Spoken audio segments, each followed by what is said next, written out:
இப்போ கிருஷ்ணர் இதர் கேலக்ஸி அடுத்த கேலக்ஸிக்கு எப்படி போனாருன்னு நம்ம மகாபாரதத்தில் இருக்குது அந்த கதை. இது இதை நம்ம இதை பார்க்கணும்னா நம்ம கஷ்யபர்லேருந்து வரணும். கஷ்யபர் யாருன்னா, நம்ம பிரம்மா தன்னோட நிழல் போல் உடைகிறார் அப்படின்னா ஈக்குவல் பார்ட்டாக உடைகிறார் கர்த்தமர் அப்படிங்கிறவர்கிட்டக்க. இந்த கர்த்தமர் கிட்டக்க சுவாயம்புவ மனுவோட அந்த பெண் கிரகம் ஜாயின் ஆகும் பொழுது இவங்களுக்கு கலாதேவி அப்படின்னு ஒரு கிரகம் ஃபஸ்ட்டு வெடிக்குது. அந்த கலாதேவி மரீசி அப்படிங்கிற அந்த கிரகத்தோட போய் சேருது. இவங்க கலாதேவிக்கும் மரீசிக்கும் பிறந்தவர் தான் இந்த கஷ்யபர். இப்போ நம்ம பிரம்மா கிட்டேருந்து ஒரு 10 பேர் வெடிப்பாங்க. அதில் தக்ஷன் ஒருத்தர். அவர்கிட்ட ஒரு 60 கேலக்ஸி இருக்கும். அந்த 60 கேலக்ஸியும் கஷ்யபர் தன்னோட ஈர்ப்பு விசையில் இழுத்துக்கிடுவார். இப்போ நம்மளோட கிரகங்களை 3 டைப்பாக பிரிக்கிறாங்க. ஒன்று அசுர கிரகங்கள், அது எக்ஸ்ட்ரா லார்ஜ் பிக்கர் சைஸாக இருக்கிறது. இன்னொன்று தேவ கிரகங்கள் மீடியம் சைஸாக இருக்கிறது. இன்னொன்று மனுஷிய கிரகங்கள் ஸ்மாலர் சைஸ் கிரகங்கள். இப்போ இந்த அதித்தி கிட்டேருந்து வெடித்த கிரகங்கள் பூராமே தேவ கிரகங்கள். இந்த கேலக்ஸி ஃபுல்லும் தேவ கிரகங்கள் சூழ்ந்திருக்கிற கேலக்ஸி அப்படின்னு சொல்கிறாங்க. இப்போ இந்த கஷ்யபரை சுற்றிக்கிட்டு இருந்த இந்த அதித்தி அப்படிங்கிற கேலக்ஸி ஒரு சமயம் 2ஆக பிரியுதான். நம்மளுது பிரபாஷா கேலக்ஸின்னு நம்மளோட கேலக்ஸி, நம்மளோட சோலார் சிஸ்டம் இருக்கிறதுக்கு பேர். அது போக இன்னொரு கேலக்ஸியாக பிரியுதான். பிரிஞ்சதுக்கப்புறம் இப்போ கிருஷ்ணர் உத்தவர் அப்படிங்கிற 2 கிரகங்களும் மதுராங்கிற ஏரியாவில் கம்சனை கொன்னதுக்கப்புறம், கம்சனை மோதி உடச்சதுக்கப்புறம் சாந்தீபனி முனிவர் அப்படிங்கிற அந்த ஏரியாவில் சுற்றிக்கிட்டு இருப்பாங்க. இப்போ அந்த ஏரியாவில் தான் அந்த அடுத்த கேலக்ஸி ஸ்டார்ட் ஆகுது.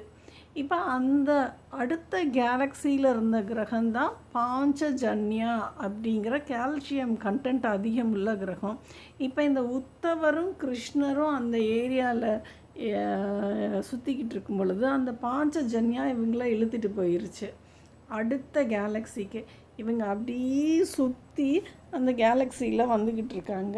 அப்போ அந்த கிரகத்தில் இவங்க என்ன பார்க்குறாங்கன்னா, நிறைய பெண் கிரகங்கள் இருக்கிறதையும் ஆண் கிரகங்கள் அந்த கேலக்ஸியில் கம்மியாக இருக்கிறதையும் பார்க்குறாங்களாம். இப்போ அந்த கேலக்ஸியை ஒரு பெண் கிரகம் ஆட்சி பண்ணுது. அவங்க பேர் ஹில்லு அப்படின்னு அவங்க பேர். அவங்கள சுற்றி 2 பெண் கிரகங்கள் சுற்றுதான். லாரிகா, ஆசிகா. ஆசிகான்னு சொல்லலாம், அஸ்திகான்னு சொல்லலாம். இப்போ இந்த 2 கிரகங்களில் இந்த அஸ்திகாங்கிற கிரகம் இப்போ கிருஷ்ணரை சுற்ற ஆரம்பிக்குதான். இப்போ இந்த ஏரியாவில் சாந்தீபனி முனிவர்கிட்டேருந்து வந்த அந்த கிரகம் தத்தா அப்படிங்கிற கிரகம் இப்போ கிருஷ்ணரோட ஈர்ப்பு விசைக்கு வந்துருச்சு. இப்போ பாஞ்சஜன்யா, கிருஷ்ணா, உத்தவர், இந்த தத்தன் 3 பேரும் சேர்ந்து அப்படியே திருப்பி சுற்றுறாங்க. அந்த அஸ்திகாவும் சேர்ந்து இவங்களோட சுற்ற ஆரம்பிக்கிறாங்க. இப்போ அந்த அஸ்திகாவை அந்த ஹில்லு அப்படிங்கிற அந்த பெண் கிரகம் தன்னோட ஈர்ப்பு விசையில் இழுத்துக்கிருச்சு. இவங்க 3 பேரும் இப்படி திருப்பி அந்த கேலக்ஸியை சுற்றி திருப்பி நம்ம பிரபாஷா கேலக்ஸிக்கு வர்றாங்க. இங்கே கொண்டு விட்டதுனால இவங்க திருப்பி சாந்தீபனி முனிவரோட ஈர்ப்பு விசையில் சிக்கி இங்கே வந்துடுறாங்க.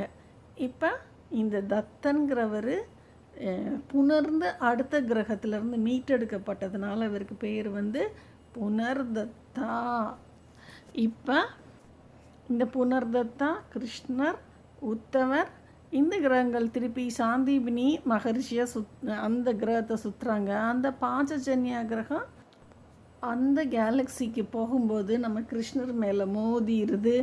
அதுக்கிட்ட இருந்தால் அந்த கால்சியம் கண்டென்ட் நம்ம கிருஷ்ணர் மேலே போர்த்து நாப்பில் விழுந்ததில் கிருஷ்ணர் சுற்றும் போதெல்லாம் ஒரு 26 கிலோமீட்டருக்கு அந்த ஷெல்லு சவுண்டு கேட்கும்.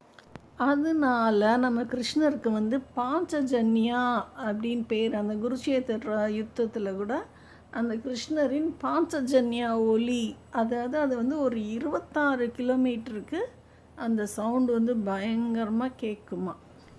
இப்போ இந்த அதித்திங்கிற மாபெரும் கேலக்ஸி உடையும் பொழுது நம்ம சூரியன் வந்து இந்த பிரபாஷா அப்படிங்கிற அந்த கேலக்ஸிக்குள்ளே வந்துட்டார். இன்னொரு கேலக்ஸி வெறும் பெண்கள் கிரகம் அதிகம் உள்ள கேலக்ஸியாக ஆயிடுச்சு.